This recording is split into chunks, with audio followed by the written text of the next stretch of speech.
तो आज हम लोग क्लास 6 एनसीईआरटी का एमसीक्यू जो हर एक चैप्टर को कंपाइल करके टोटल 100 क्वेश्चन बनाया गया है। और एक पहला पार्ट में हम लोगों ने 1 से लेकर 21 से लेकर 20 तक क्वेश्चन को कर लिया है और इस वीडियो में हम लोग क्वेश्चन नंबर 21 से आगे कंटिन्यू करेंगे। अगर आप लोगों को इसका पीडीएफ चाहिए तो ये जो यूट्यूब चैनल है उसका जो नाम है जीस एकेडमी, तो उसका और मेरे टेलीग्राम आईडी भी वही है, जीस स्पेस एकेडमी डालना है तो ये मेरे आईडी आ जाएगा। वहाँ आप मुझे पर्सनली मैसेज कीजिएगा तो मैं आपको पीडीएफ अवेलेबल करा दूंगा। यानी टेलीग्राम आईडी है जीस एकेडमी, स्पेस नहीं डालना है, जीस एकेडमी, ठीक है। जो यूट्यूब चैनल है जीस स्पेस एकेडमी है, लेकिन टेलीग्राम आईडी का नाम है जीस एकेडमी, स्पेस नहीं डालना है, ठीक है, जीस एकेडमी। चलिए हम लोग कंटिन्यू करते हैं। Question number 20, the fruits of the cotton plant dash at dash about the size of, option है कॉटन, यानी कि फ्रूट का जो कॉटन का जो फ्रूट होता है उसका प्लांट और कॉटन का जो फ्रूट है उसको हम क्या बोलते हैं, उसका साइज क्या होता है, क्वेश्चन ये कह रहा है। तो ऑप्शन हो जाएगा इसका कॉटन बॉल लेमन, यानी कॉटन का जो फ्रूट होता है उसको कॉटन बॉल बोला जाता है और उसका जो साइज होता है लेमन, जो नॉर्मल साइज का लेमन होता है उस साइज का होता है।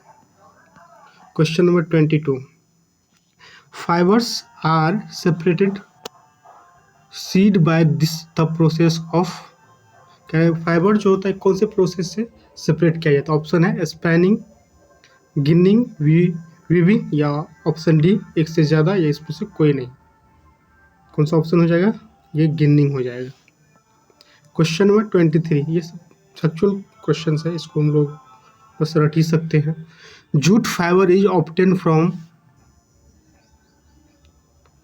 Dice of the jute plant, कह रहा है जूट फाइबर जो होता है जूट प्लांट के कहाँ से मिलता है, हमको फ्लावर से मिलता है, स्टीम से मिलता है, लीफ से मिलता है। ये हमें स्टीम से मिलता है, ठीक है। जूट फाइबर जो होता है जूट के स्टीम से मिलता है, note of flower, note of leaves. Question number 24, jute is cultivated during the dash season, jute जो होता है कौन से सीजन में कल्टिवेट किया जाता है, रैनी में, समर में, विंटर में। ये रैनी सीजन में कल्टिवेट किया जाता है। Question number 25, the jute plant is normally harvested when it is, and jute plant जो नॉर्मली कब हार्वेस्टेड, किस स्टेज में हार्वेस्ट किया जाता है, जब वो फ्लावरिंग स्टेज में होता है, या जब व्हेन प्लांट आर ड्राई, जब प्लांट सूख जाता है, या जब स्टीम मेच्योर हो जाता है। या ऑप्शन डी एक से ज़्यादा या इसमें से कोई नहीं। तो इसका आंसर हो फ्लावरिंग स्टेज, जब वो फ्लावरिंग स्टेज में होता है तो उसको हार्वेस्ट कर लिया जाता है। Question number 26, the process of making yarn from fibre is called, यानी यार्न फाइबर से यार्न को बनाना कौन से प्रोसेस में होता है, गिनिंग, स्पैनिंग, वीविंग, कौन सा हो जाएगा, या डी ऑप्शन इसमें से कोई नहीं या एक से ज़्यादा, ये हो जाएगा spanning. Government of India constituted a body called khadi and village industries commission in which year, यानी गवर्नमेंट ऑफ इंडिया जो होता है वो khadi and village industry commission को कब इस्टेब्लिश किया। तो इसका आंसर हो जाएगा 1956 में। Question number 28, the process of arranging two sets yarn together to make a fabric is called, तो ऑप्शन है वीविंग, निटिंग, स्पैनिंग, तो ये हो जाएगा निटिंग, ठीक है। Question number 29, the process of arranging single set, जब वो क्वेश्चन नंबर 28 क्या था, टू सेट्स तो निटिंग, और सिंगल से process of arranging single set of yarn, single set of yarn तो इसको बोलते हैं क्या, ऑप्शन है weaving, knitting, spanning, sorry question number 28 में वीविंग हो जाएगा, ये निटिंग नहीं होगा।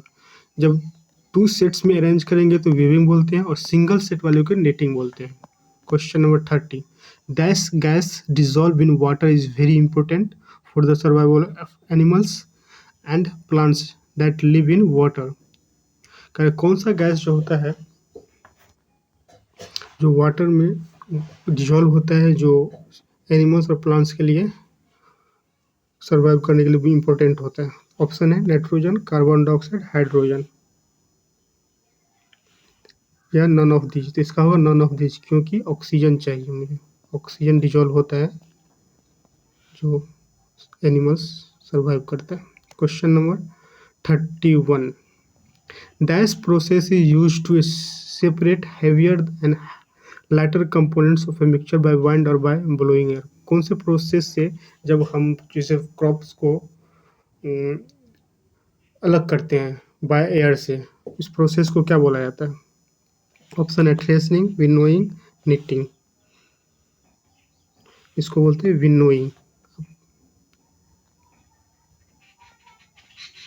ये पता चला, ये क्वेश्चन नंबर 31। जैसे नहीं होता है गाँव घर में हम लोगों का, जो गाँव घर में अभी भी होता है कि फल को हाथ से उसको हवा के, जहाँ हवा चलती रहती है उसमें उठा के नीचे फेंकना, गिराना रहता है।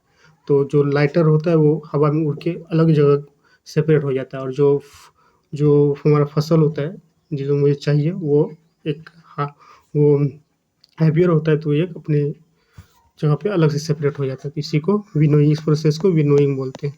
Question number 32, the process to allow the fine flour particles to pass through the holes of the sieves while the bigger impurities remain in the sieve. इसको सीविंग बोलते हैं क्या? ऑप्शन सीविंग है, विनोइंग है, निटिंग है। तो इसको sieving ही बोलते हैं। Question number 33, when the heavier components in a mixture settle after water added to it. कह रहा है जब मिक्सचर में वाटर को ऐड किया जाता है तो हैवियर कंपोनेंट नीचे बैठ जाता है। इस प्रोसेस को क्या बोलते हैं? इस प्रोसेस को ऑप्शन है डिकेंटेशन, सेडिमेंटेशन, सीविंग। इस प्रोसेस को सेडिमेंटेशन बोलते हैं। Question number 34, no more salt can be dissolve in the amount of water we have taken, the solution is now called. यानी जब मैक्सिमम जब साल्ट डिजॉल्व होने के बाद जब अब और ज़्यादा साल्ट डिजॉल्व नहीं होगा तो इस सॉल्यूशन को बोलते हैं, ऑप्शन है अनसैचुरेटेड, सैचुरेटेड या आइसोटोनिक सॉल्यूशंस। ऑप्शन हो जाएगा saturated. Question number 35, plants with green and tender stems are called. Option है हर्ब्स, श्रब्स, ट्रीज या नन ऑफ दीज या एक से ज़्यादा। इसका ऑप्शन हो जाएगा herbs. Some plants develop branches near the base of stems. The stem is hard but not very thick. Such plants are called, इसको क्या बोलते हैं? हर्ब्स बोलते हैं, सब्स बोलते हैं, ट्रीज बोलते हैं। इसको हम सब्स बोलते हैं। Some plants are very tall and have a hard and thick stems. The stems have branches in the upper part much above the ground. Such plants are called, इसको tree बोलेंगे ना। जो यानी कि प्लांट्स इनिशियल स्टेज में तो herbs, जब थोड़ा सा मैच्योर होने लगता है तो इसको सब्स बोलते हैं। जब पूरे मैच्योर हो जाएगा, एक बड़ा सा स्पेस ले लेगा, तो इसको ट्रीज बोलते हैं। Question number 38, plants with weak stems that can not stand upright but spread in the ground is called, इसको क्या बोलते हैं? क्रीपर बोलेंगे ना। ऑप्शन है क्रीपर, क्लाइंबर, स्प्राउट, तो इसको क्रीपर बोलते हैं। Question number 39, those plants that take support and climb up are called. यानी कि वो प्लांट जो ग्राउंड पे स्प्रेड होता है उसको क्रीपर बोलते हैं। जो ऊपर चढ़ता है, किसी प्लांट के हेल्प से वो ऊपर चढ़ने लगता है तो उसको क्लाइंबर्स बोलते हैं। ठीक है। Question number 40, which pair term not related with the leaves of tree. यानी इसमें से कौन जो है जो प्लांट का टी है उससे रिलेटेड नहीं है? मिडरिव, लेमिना, ये रिलेटेड है। लेमिना, पेटियोल, ये भी रिलेटेड है। पेटियोल, वेंस, ये भी रिलेटेड है। तो ऑप्शन डी हो जाएगा, एक से ज़्यादा। तो आज फिर हम क्वेश्चन नंबर 20 के पार्ट 2 है और पार्ट 3, टोटल 100 क्वेश्चन है तो 2 पार्ट 20-20 करके किया मैंने, हम लोगों ने। और अब नेक्स्ट पार्ट में फिर 20 से और हो तो 20 से ज़्यादा कर लेंगे। और आप लोगों को अगर PDF चाहिए तो जो यूट्यूब चैनल जिसका नाम है जीस एकेडमी, वैसा ही टेलीग्राम ID है, बस जीस एकेडमी के बीच में स्पेस नहीं डालना है। आप मुझे पर्सनल मैसेज कीजिएगा तो मैं अवेलेबल करा दूंगा PDF। बाकी आपको ये अच्छा लगे तो मोटिवेट कीजिए। Thank you.